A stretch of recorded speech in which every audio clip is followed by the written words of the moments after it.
Mr. President, today I come to the floor to speak on a subject of great importance: the rise of anti-Semitism in America. I feel compelled to speak because I'm the highest-ranking Jewish elected official in America. In fact, the highest-ranking Jewish elected official ever in American history. And I have noticed a significant disparity between how Jewish people regard the rise of anti-Semitism and how many of my non-Jewish friends regard it. To us, the Jewish people, the rise of anti-Semitism is a crisis, a five-alarm fire that must be extinguished. For so many other people of goodwill, it is merely a problem, a matter of concern. So today, I want to use my platform to explain why so many Jewish people see this problem as a crisis. Before I get into that, I want to offer two important caveats about what this speech is not. This speech is not an attempt to label most criticism of Israel and the Israeli government generally as anti-Semitic. I don't believe that criticism is. And this speech is also not an attempt to pit hate towards one group against that of another.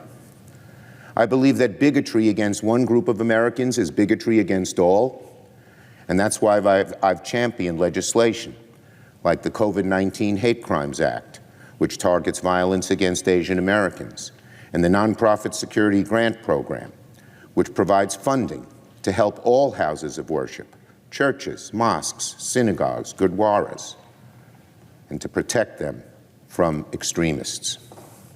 When President Trump called for a Muslim ban during the first weeks of his presidency, I held an emergency press conference to protest the ban alongside a Muslim mom and 4 of her daughters, all dressed in chadors, who said they feared they might never see their father again. It was a deeply distressing moment, and I'm an emotional sort. I began to cry. President Trump saw me crying on TV and gave me a nickname, Cryin' Chuck Schumer. I was and am proud of that moniker. The growing and vibrant Arab community is a vital, Arab American community is a vital part of our nation and of my city. And I condemn unequivocally any vitriol and hatred against them. We tragically saw where such hatred can lead sometimes in Vermont this week, and that is unacceptable. But today, I want to focus my remarks on anti-Semitism because it hits so close to home for me and because I believe this moment demands it. I have just said what this speech is not. So what is this speech about?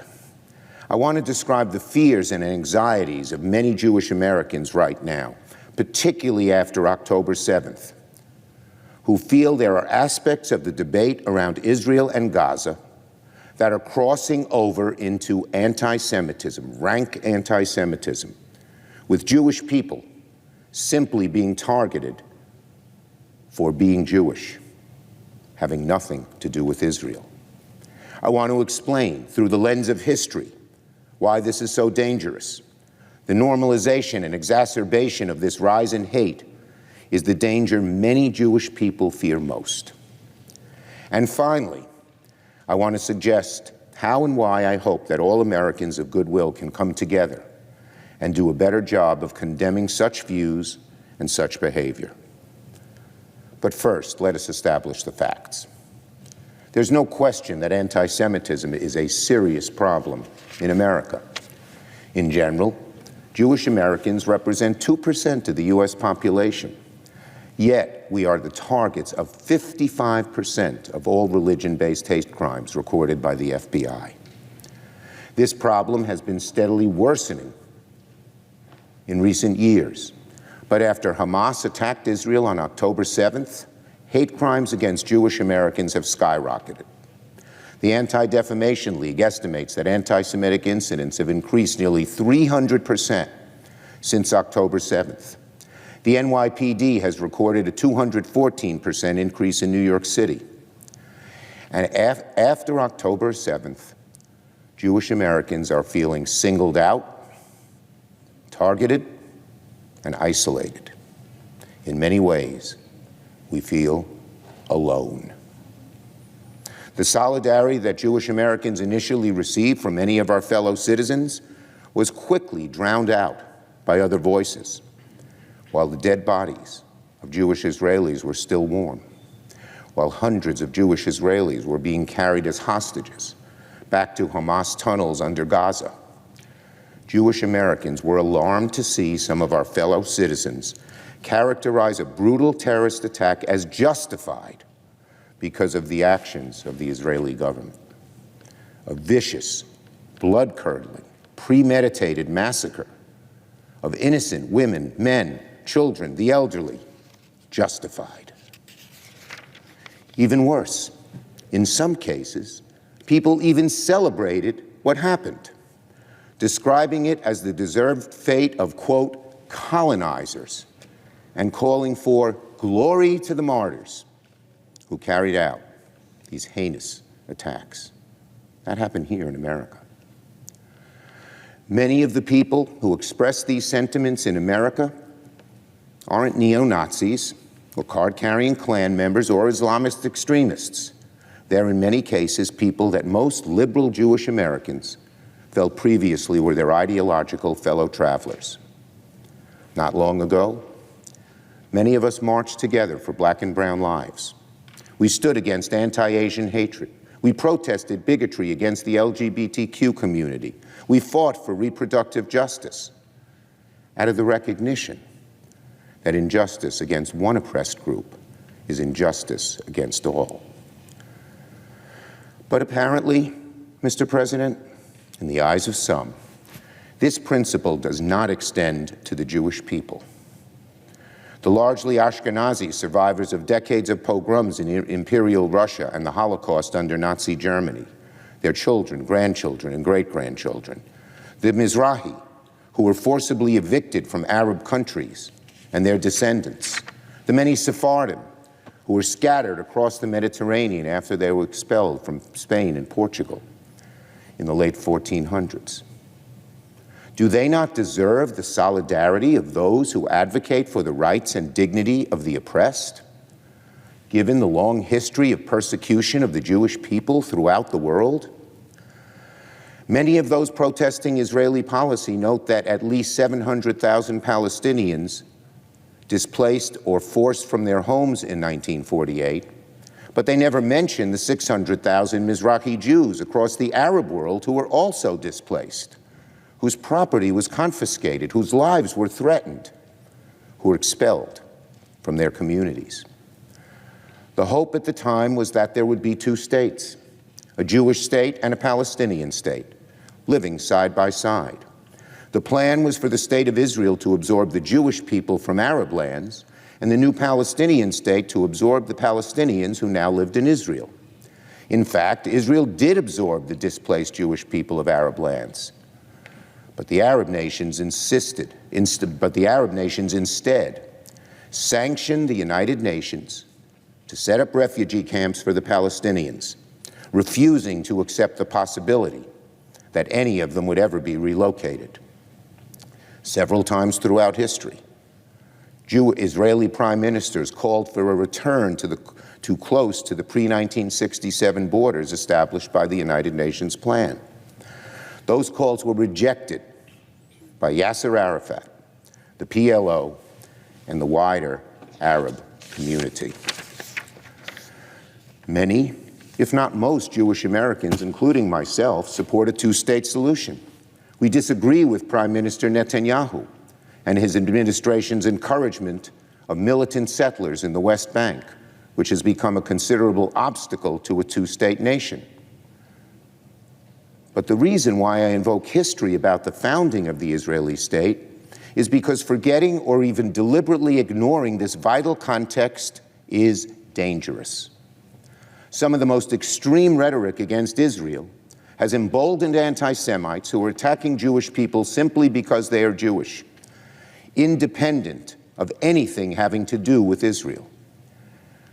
And those who are inclined to examine the world through the lens of oppressors versus the oppressed should take note that the many thousands of years of Jewish history are defined by oppression.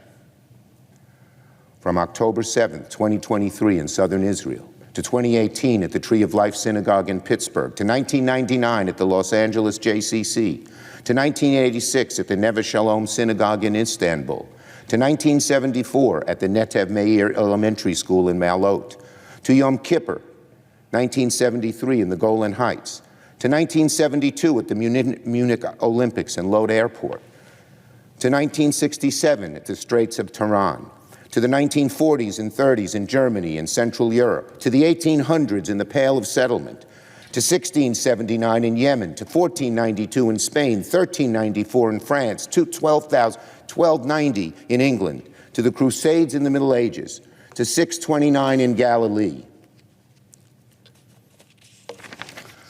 to the year 73 in Jerusalem, to 586 BC in Judea, to 722 BCE in Samaria, to the 13th century BCE in Egypt. The Jewish people have been humiliated, ostracized, expelled, enslaved, and massacred for millennia. To paraphrase lines recited every year, century after century at Passover Seder, this is the bread of affliction that our forefathers ate in the land of Egypt. In every generation, they rise up to destroy us. For Jewish people all across the world, the history of our trauma going back many generations is central to any discussion about our future.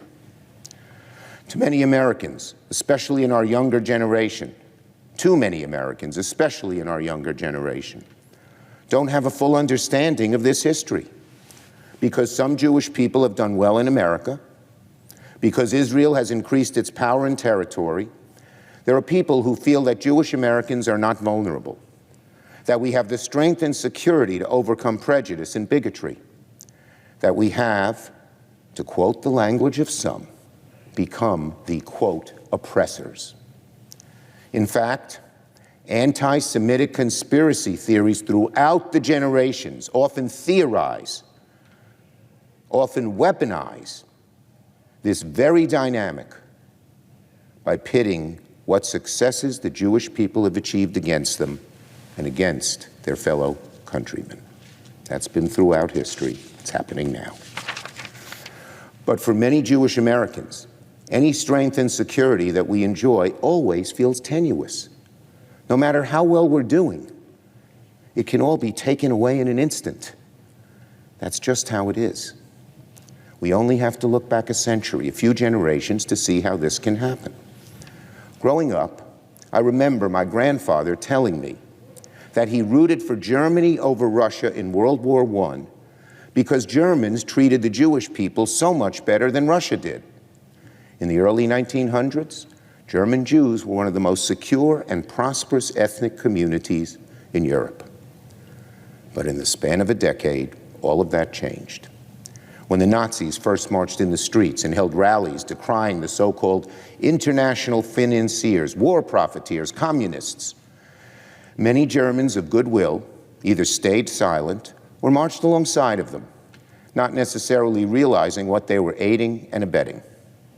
But when Adolf Hitler took the podium just a few years later at the Reichstag, it was clear by then that the terms international financiers, war profiteers, communists represented the Jewish people, who Hitler called parasites, feeding on the body and productive work of other nations.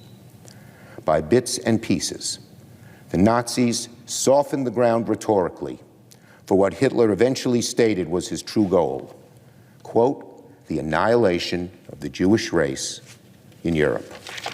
And so many of those Germans of goodwill who marched in the early years of Hitler's ascension stayed on the sidelines, after his horrifying intent was made clear.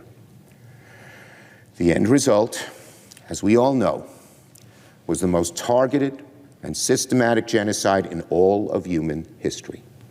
6 million Jewish people were exterminated in a few years, while so many others turned a blind eye.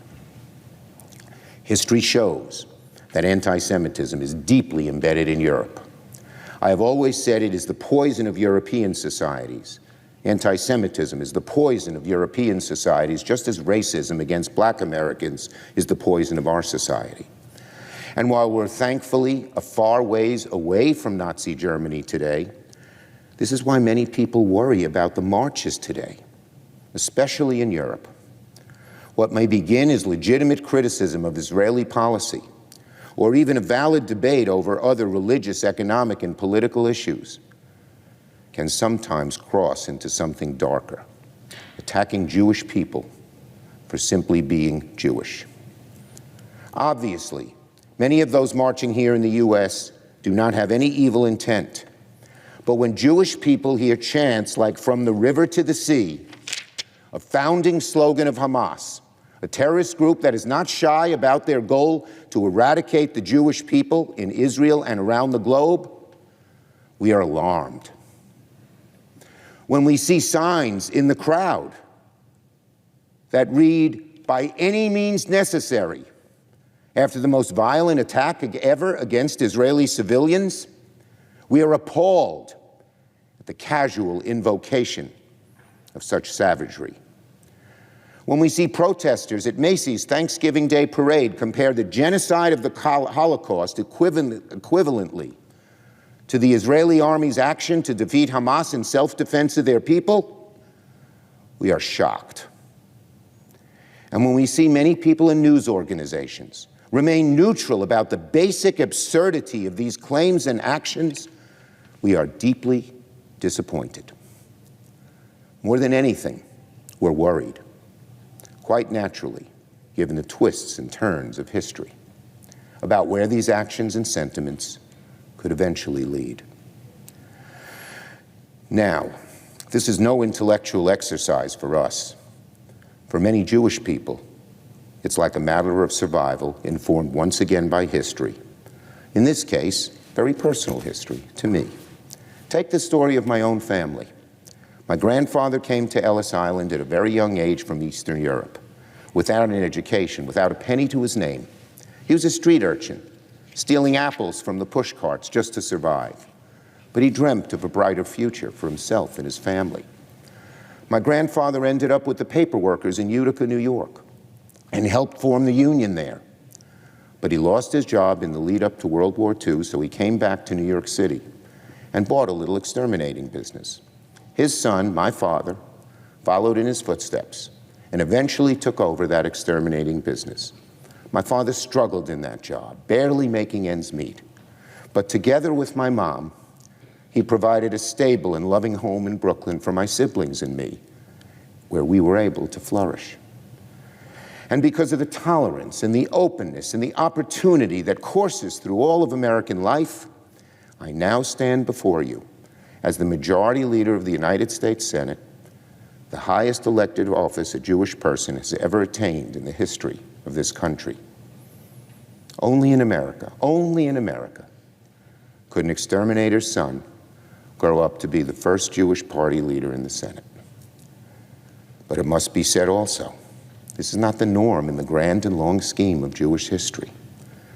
While my grandfather came to America and encountered opportunity, many of his siblings, cousins, aunts, and uncles, and other family members remained behind in Eastern Europe. When I was still a young boy, I was told why many branches of our family tree stopped growing forever. In 1941, when the Nazis invaded Ukraine, then part of Galicia, they asked my great-grandmother, the matriarch of the family, the wife of a locally revered rabbi, to gather her children, her grandchildren, her great-grandchildren on the porch of her home, which was located in the town square. As more than 30 people gathered on the porch, aged 85 to 3 months, the Nazis forced the remaining Jewish citizens of the town to gather in the town square and watch. When the Nazis told my great-grandmother, "You are coming with us," She refused. And they machine-gunned down every last one of them. The babies, the elderly, everybody in between. This story resonated deeply in my heart when I first started learning the details of the October 7th massacre in Israel. I was in China with a bipartisan delegation of my fellow senators, trying to get President Xi Jinping to open up Chinese markets to American companies and stop the flow of fentanyl across our borders.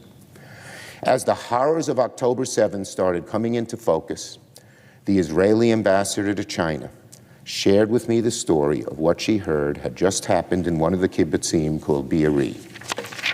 Hamas terrorists entered the kibbutz on October 7th and killed more than 120 Jewish residents, from the elderly to the babies. Sadly, it was not the first time I heard of such evil being committed against the Jewish people. Most, if not all, Jewish Americans know stories similar to that of my family.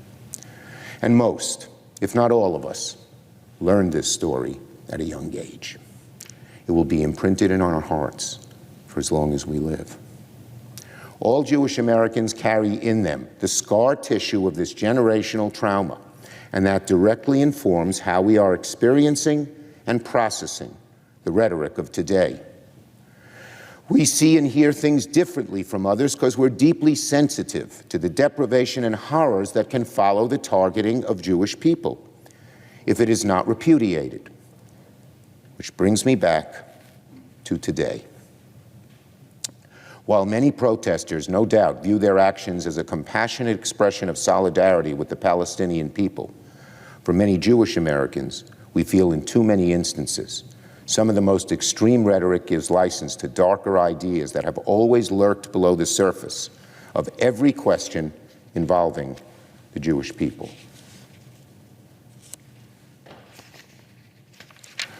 Anti-Semites have always trafficked in coded language and action to define Jewish people as unworthy of the rights and privileges afforded to other groups. I believe there are plenty of people who chant from the river to the sea, Palestine will be free, not because they hate Jewish people, but because they support a better future for Palestinians. But there is no question that Hamas and other terrorist organizations have used this slogan to represent their intention to eliminate Jewish people, not only from Israel, but from every corner of the earth. Given the history of oppression, expulsion, and state violence that is practically embedded in Jewish DNA, can you blame the Jewish people for hearing a violently anti-Semitic message, loud and clear, anytime we hear that chant? We shouldn't accept this sort of language from anybody, any more than we accept other racist dog whistles, like invoking welfare queens to criticize safety net programs, or calling COVID-19 the Chinese virus.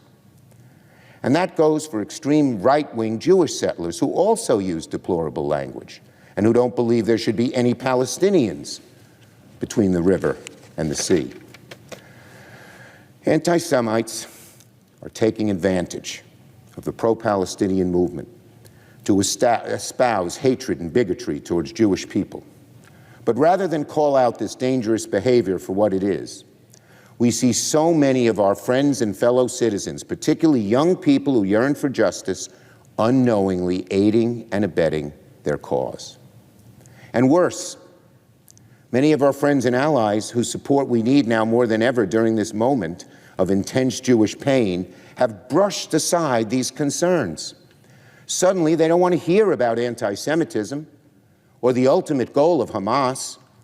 When I've asked some of the marchers what they would do about Hamas, they don't have an answer. Many don't seem to care.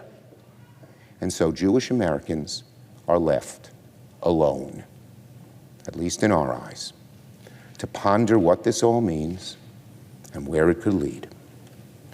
Can you understand why the Jewish people feel isolated when we hear some praise Hamas and chant its vicious slogan? Can you blame us for feeling vulnerable only 80 years after Hitler wiped out half the Jewish population across the world, while so many countries turned their back? Can you appreciate the deep fear we have about what Hamas might do if left to their own devices? Because the long arc of Jewish history teaches us a lesson that is hard to forget. Ultimately, we are alone. As a teenager, growing halfway across the world from Israel in Brooklyn during the 50s and 60s, I remember this feeling of aloneness myself. When many of the world's airlines boycotted Israel so that they could maintain business with the Arab world, I admired Air France as a little boy because only they would fly to Israel. I preferred to drink Coca-Cola to Pepsi because Coca-Cola did business in Israel and refused to participate in a biased boycott. Later, I remember in June of 1967, walking in solitary silence to class in Madison High School with a transistor radio held to my ear, listening to the news reports about the Six-Day War and praying to God that Israel would survive. On top of feeling alone, the second dominant feeling that Jewish people have endured throughout history has been the sting of the double standard, which is the way the world has practiced anti-Semitism over and over again. To the Jewish people, the double standard has been ever present and is at the root of anti-Semitism. The double standard is very simple. What is good for everybody is never good for the Jew. And when it comes time to assign blame for some problem, the Jew is always the first target.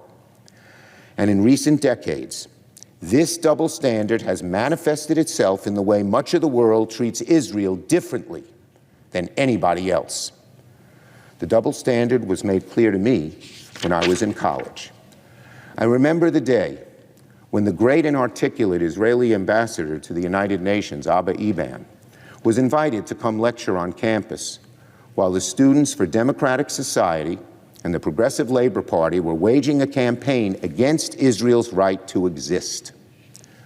2,000 people gathered in a large auditorium to see Ambassador Eban, and the members of the SDS-PLP sat in the gallery and hung a banner saying, "Fight the Zionist imperialists." When the members of the SDS and the PLP tried to shout him down, Eban pointed his finger to the protesters in the gallery, and with his Etonian inflection, he calmly but strongly delivered a statement I will never forget, and that I will paraphrase to now.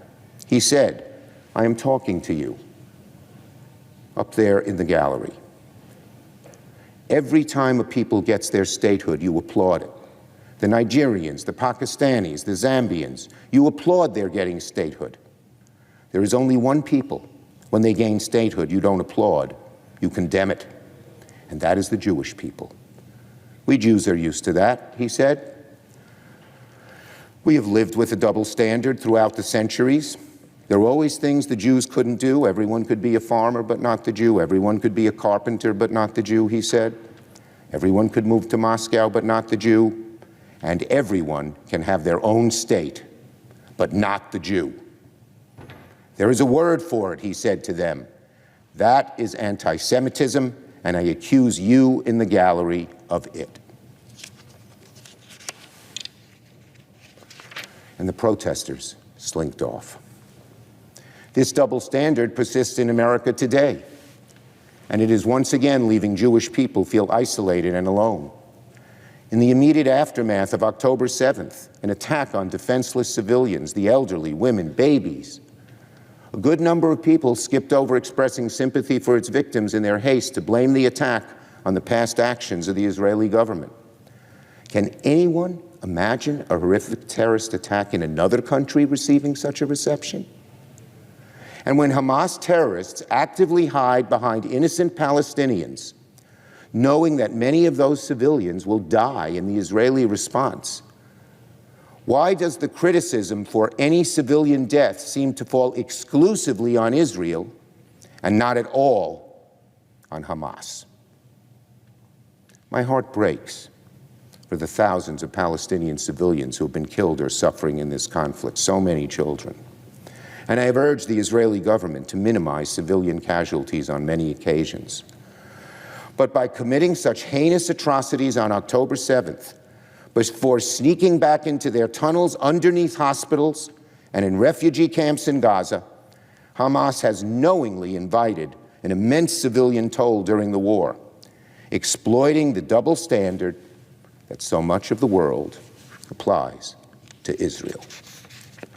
Of course, let me repeat, that does not relieve Israel of the responsibility to protect innocent Palestinian lives.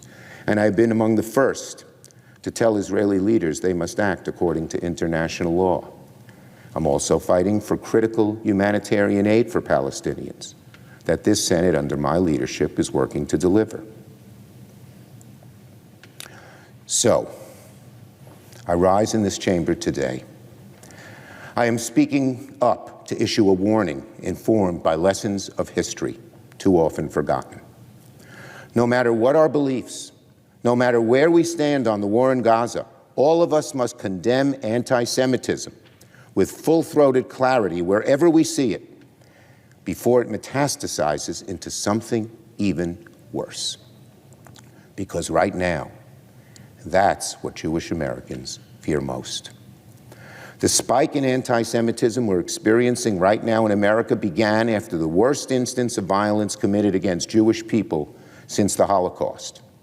The vitriol against Israel in the wake of October 7th is all too often crossing a line into brazen and widespread anti-Semitism, the likes of which we haven't seen for generations in this country, if ever. Which is why we need to name it clearly anytime we see it.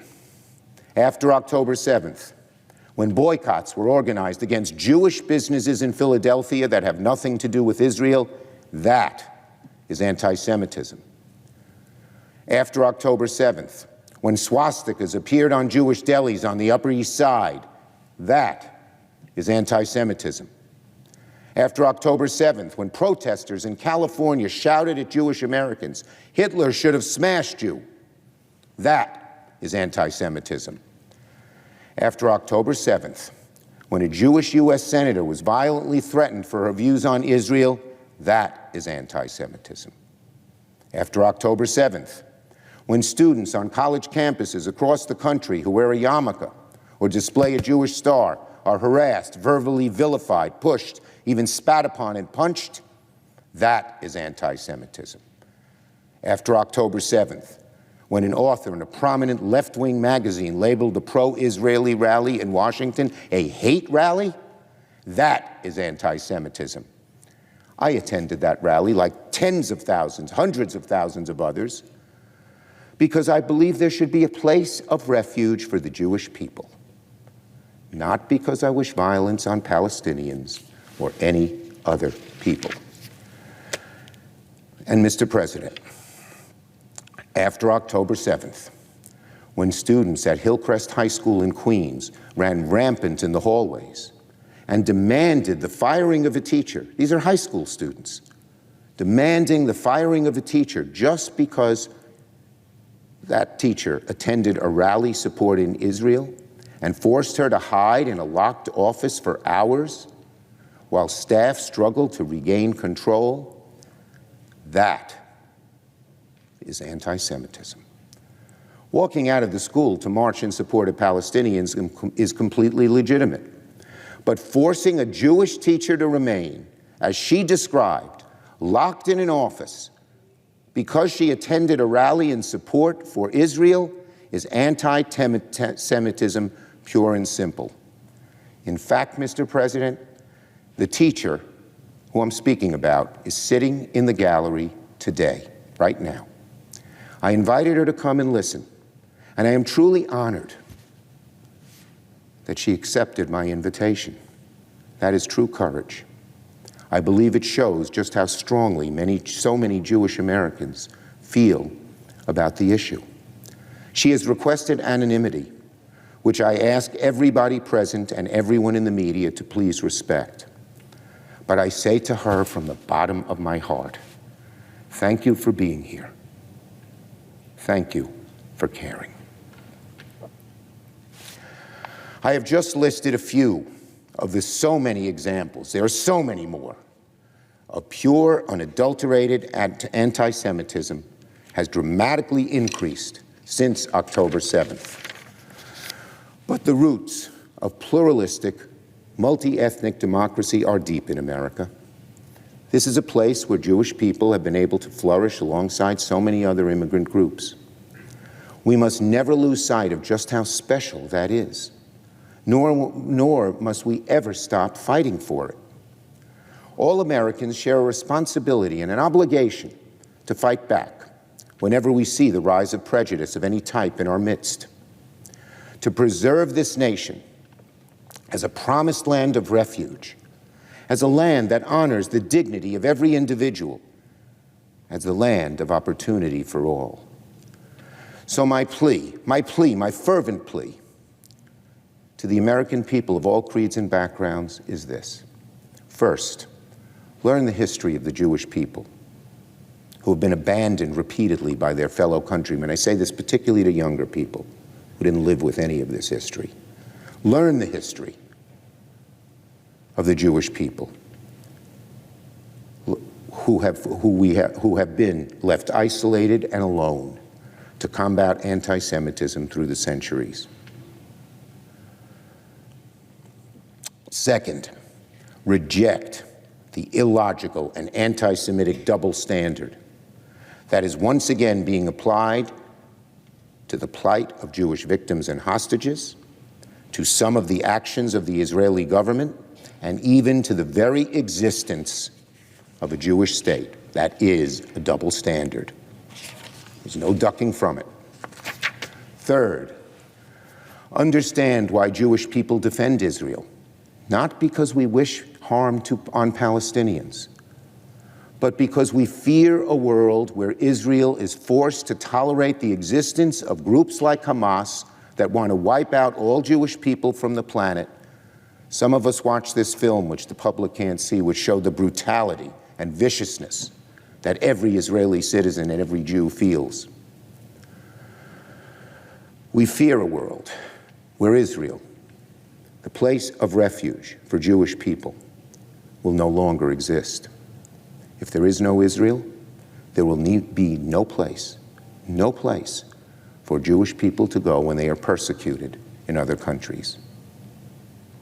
As an adult, I remember watching my grandfather, one of the few in his family to survive the Holocaust, being overwhelmed by emotion and breaking down in tears when he saw Israel for the first time. This had nothing to do with politics or with money or with racism or with oppression. It was deeply human. The emotional catharsis of a man whose family was uprooted and exterminated, finally stepping foot in the place of refuge for his people.